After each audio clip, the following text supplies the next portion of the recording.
They thought they could silence him with paper. 12 pages of carefully chosen words drafted in distant offices, meant to bind a young African president in apology. But Ibrahim Traoré did not travel to New York to bow his head or read someone else's confession. He came as the voice of a people who had been told for centuries to be quiet, to accept crumbs, to thank their masters for chains polished as partnerships. That day he faced the United Nations, not as a supplicant, but as a witness, carrying the weight of history, the echo of mothers in Gaza, Mali, and Niger, and the hope of millions who refused to kneel again.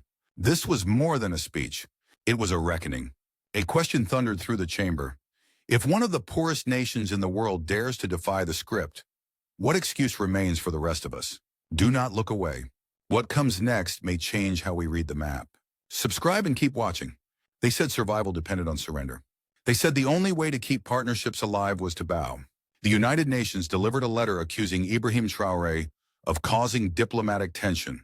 Paris and Washington called in the middle of the night. Tel Aviv whispered through back channels. The message was simple. Read the apology, soften your words, erase the truth. What was this truth that had shaken the world so deeply? Only 2 months earlier, the young president of Burkina Faso had spoken in the same chamber, naming what others would not, that the cries of Palestinian mothers in Gaza were the same cries heard in Mali, Congo, and Niger. That silence in Africa made the continent complicit in its own suffering. His words cut through the polite fictions of diplomacy, and those who profited from silence wanted them buried. The pressure came swiftly. First, the official draft, 4 pages apologizing for tone, 3 for language, 5 reaffirming shared values. Then the threats. Aid suspended, sanctions prepared, reputations smeared in international media. Survival, they argued, required obedience. But Traoré did not accept their premise. Dependency, he told his advisors, is slavery with better marketing. Behind the scenes, a darker theater unfolded. At 2 in the morning, a black SUV without flags arrived at the presidential palace in Ouagadougou. An American envoy spread satellite images of gold mines, contracts with Chinese engineers, agricultural exchanges with Russian scientists, pharmaceutical projects with Iranian companies. We know everything, he whispered, warning that such partnerships could make the country very uncomfortable. It was meant as intimidation. But to Traoré, it was confirmation. The West was not merely watching, it was panicking. For 6 months, Burkina Faso had been quietly rewriting its future. Chinese expertise rebuilt communications networks. Russian agronomists improved food production. Iranian laboratories opened doors to medical independence. Not because Burkina Faso hated the West, but because it refused to live forever at the mercy of donors. This was sovereignty in practice, and that terrified those who had long dictated the rules. Yet intimidation alone was not enough. They needed a public submission, a televised ritual of apology. Because apologies create precedent. If Traoré apologized for naming Gaza, then every African leader would learn that truth itself was negotiable. If he apologized for accusing France of interference, then interference would become acceptable. If he apologized for demanding dignity, then dignity would be reduced to a favor granted by outsiders. His advisors wavered. Some suggested compromise, acknowledge concerns, preserve alliances, survive to fight another day. But Traoré looked across the Atlantic from his plane window and replied, apologies create chains, and chains once accepted are never temporary. Still, he played the game with skill. Western embassies were fed leaks suggesting hesitation. Rumors spread that he might indeed read the apology. CNN reported that he was considering softening his stance. The BBC quoted sources calling him open to compromise. Washington celebrated its own illusion.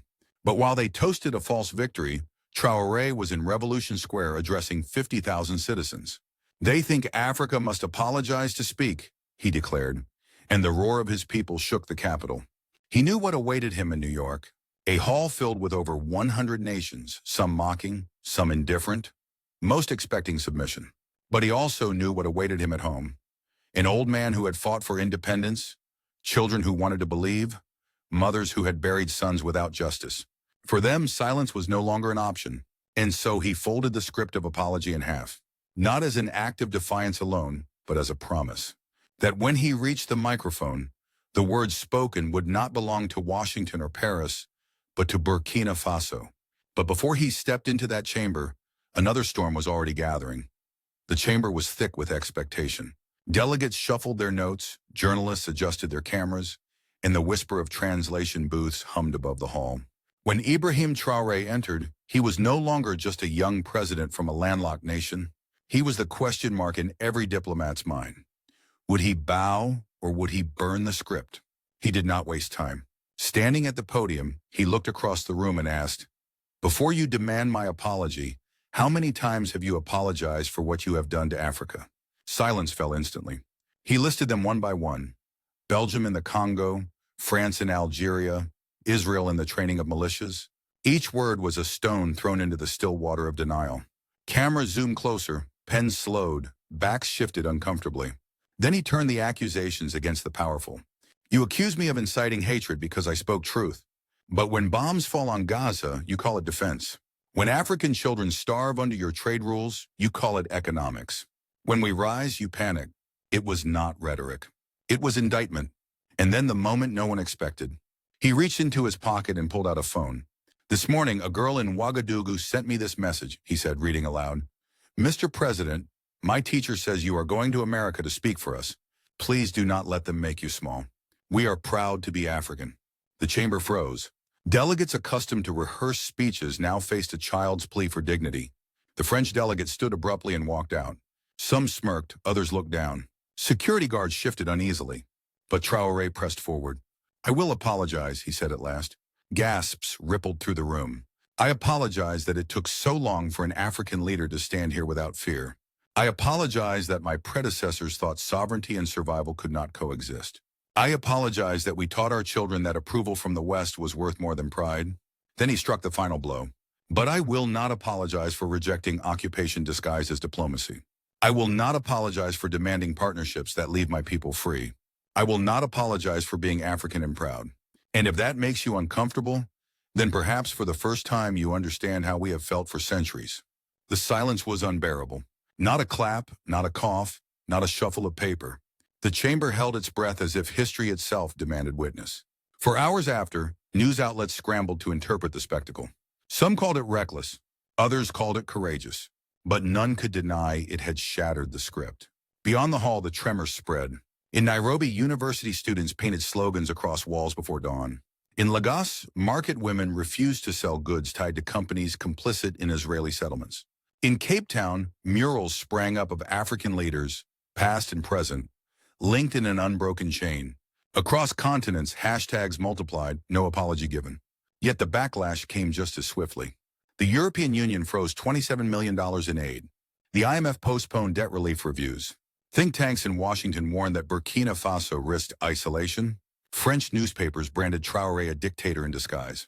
Isolation, they said, was inevitable. But Traoré had already reframed the narrative. What they call isolation, we call independence. The African Union responded with urgency. 43 ambassadors met in an emergency session at the Ethiopian mission. For the first time in decades, their agenda was not aid, not trade concessions, but sovereignty.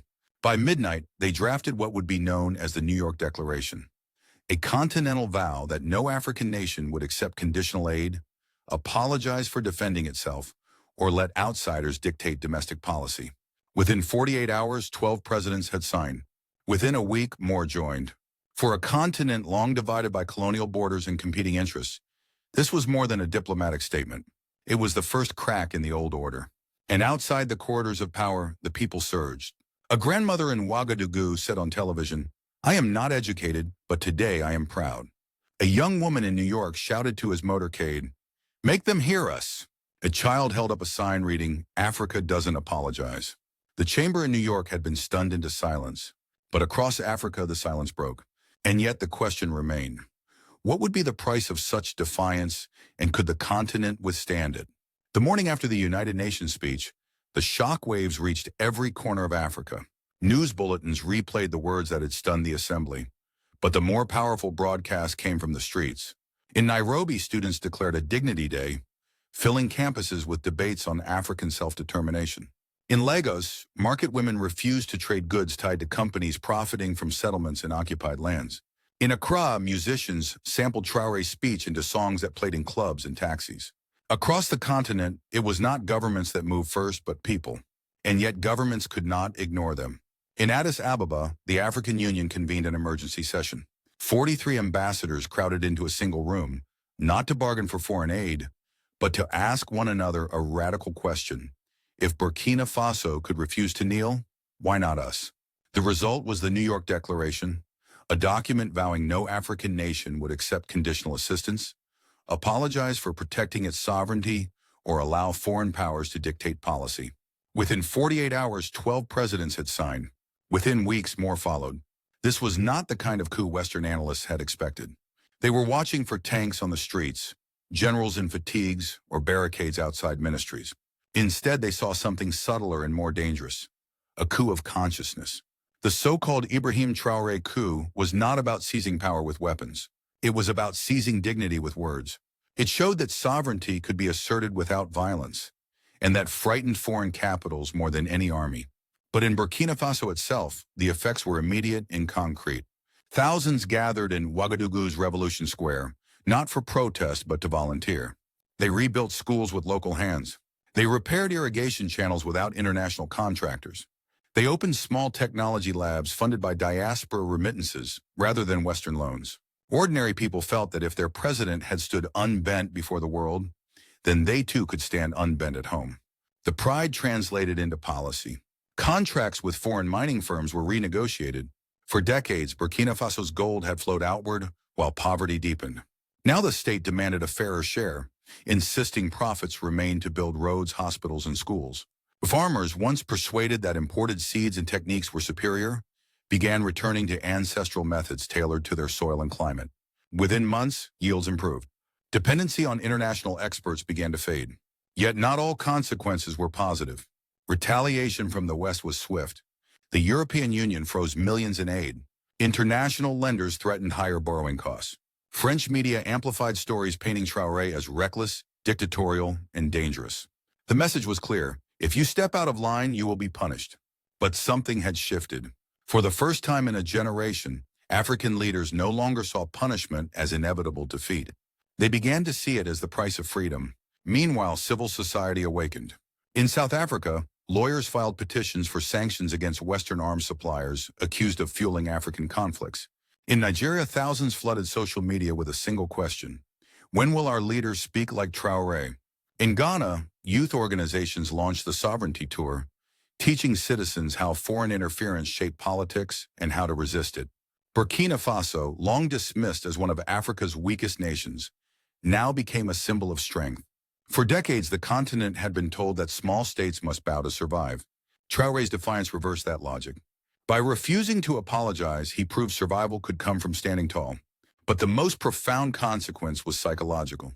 For centuries, Africans had been conditioned to apologize for existing, to thank others for crumbs, to bow when they demanded bread. Traoré's words shattered that pattern. Suddenly, millions believed that dignity was not a luxury, but a right. That belief is harder to suppress than any army, harder to silence than any single voice. Still, questions loomed. Could Burkina Faso maintain its defiance without collapsing under sanctions? Could other nations match rhetoric with results? Could unity forged in outrage be sustained in practice? These were the dilemmas whispered in cabinet rooms and discussed in cafes across the continent. And as the dust settled, one truth became clear. Africa's struggle had left the chamber of the United Nations and entered the homes, streets, and hearts of its people. But beyond Africa, the ripples were reaching even further. What began as a defiant stand in New York soon leapt beyond the borders of Africa. In the Caribbean, Haiti announced its withdrawal from World Bank structural adjustment programs. Within days, Jamaica and Trinidad and Tobago followed. For decades, these nations had endured economic prescriptions written in Washington and Paris, shackled by loans disguised as lifelines. Now, inspired by a young leader from Burkina Faso, they too declared that dignity outweighed dependency.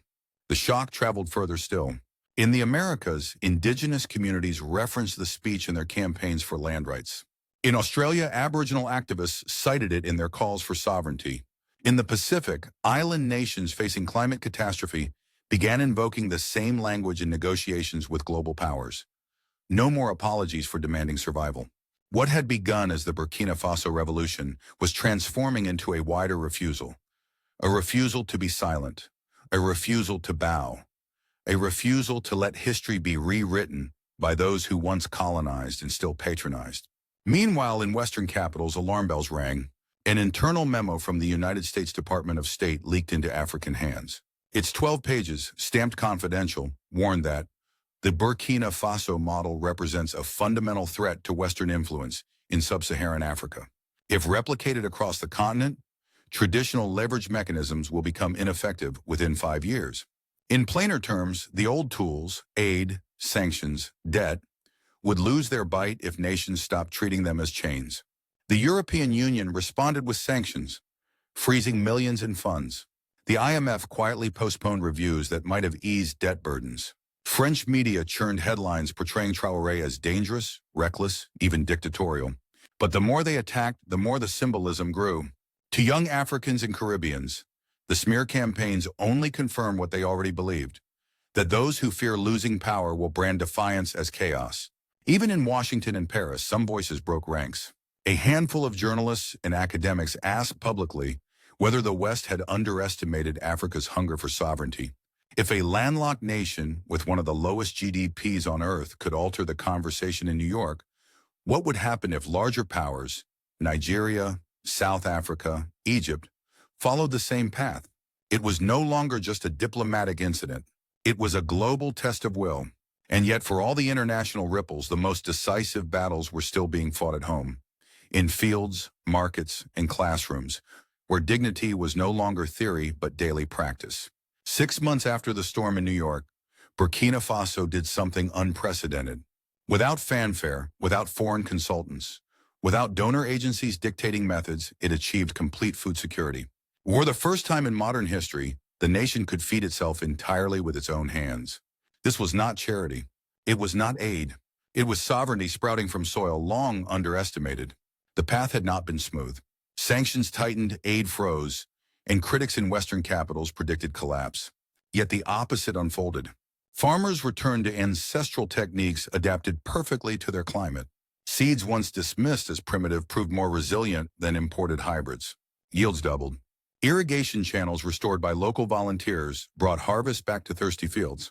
Dependency fell, confidence rose. What happened in Burkina Faso lit a fuse across Africa. 17 countries renegotiated resource contracts, ensuring profits remained in local economies. 23 established sovereign wealth funds to capture value from their minerals. 31 launched indigenous technology projects, and 42 signed agreements with one another to bypass Western intermediaries. What years of international summits had failed to deliver? Dignity achieved in months. But the road ahead is not without danger. Pressure will intensify. Sanctions may deepen. Propaganda campaigns will grow sharper. The temptation to compromise will appear at every turn. Yet the lesson from Ouagadougou is clear. Survival is possible without surrender. Dignity is sustainable when rooted in action. For Traoré, the real challenge was never the applause of the crowd, nor the outrage of the chamber. It was whether a small nation could live by the principles it declared.